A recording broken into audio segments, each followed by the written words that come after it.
Now, this was for entertainment for a large group of people. It could have been $400 or $500. I've heard cases where the two different employees submit the same receipt. Right. Well, that's another.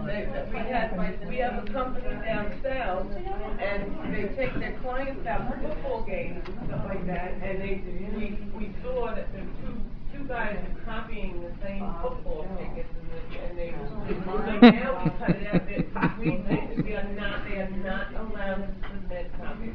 Well, so we don't take copies, and most of the things that are large, like anything with football games, golf, basketball, hockey, any of those types of things, they must come directly into AP and be paid through AP, not on an expense report. We can do it on expense, but for items like that, it's usually a large team project or R&R, and whoever's the manager or the highest ranking official is going to have to be the one to use their card for. Right. I've got all of us get a lot of emails, and I tend to hate all the personal emails that I get inundated with. Just the fact that I've got to look at it, determine it's not one that I want to read. It takes a lot of time. But there was one that came across my desk a couple of weeks ago that I thought was so relevant to this topic. How many of you have actually seen the movie A Few Good Men? All right. If you've seen it, this is really going to resonate what I'm going to go through. If you haven't, circle back and watch the movie. It's a real good one. But there's a scene in the courtroom. It's one of the best courtroom scenes I've ever seen between Jack Nicholson and Tom Cruise, where Tom Cruise is a Navy lawyer, and he's got Jack Nicholson, who has, been the commander of, a team that was doing something that, was frowned upon. It was kind of below the surface. It was kind of a process that was internally managed amongst the troops, but it became visible. And Tom Cruise was all over him as a result of what was discovered. So I got the sales and finance version of A Few Good Men email sent to me, the dialogue between the two. So I just got to go through this real quickly because I think it really sets the tone for the mindset that these two types of teams had, in interacting with each other and looking at what their roles are for the company. So I'm going to go back and forth for a minute or two. Sales. I'm going to go between sales and finance. Sales. You want answers? Finance. I think we're entitled to them. Sales. You want answers? Finance. I want the truth.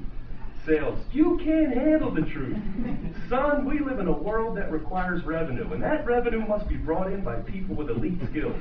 Who's going to find it? You? You, Mr. Operations? We have greater responsibility than you could possibly fathom. You scoff at the sales division and curse our lucrative incentives. You have that luxury. You also have the luxury of not knowing what I know, that while the cost of business results are excessive, it drives revenue.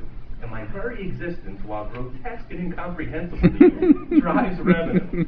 You don't know the truth because deep down in places that you don't talk about in board meetings, you want me on that call. You need me on that call. We use words like strategic synergies, cost management, network discounts, and transparency. We use these words as the backbone of a life negotiating deals. You use them as a punchline. I have neither the time nor inclination to explain myself to people who rise and sleep under the blanket of revenue that I provide, and then question the manner in which I provide it. I would rather you just said thank you and went on your way. Otherwise, I suggest you pick up a phone and make some sales calls. Either way, I don't give a damn. But what you think you're entitled to. Finance. Did you expense the lap dances? Sales. I did what I was hired to do. Finance. Did you expense the lap dances? You're goddamn right I did. See, I'm showing the wrong business. When I saw that, I had the same response. I just had to crack up because reality is funny. But these two organizations really view the responsibility of the companies in that way. And what that points out to me, in one regard, is that, people are really driven by being motivated. I mean, are they motivated to drive revenue? Right now, I'd say those sales organization individuals are motivated to drive revenue. Their compensation plans incent them to drive revenue. Think about the top line and think about it exclusively.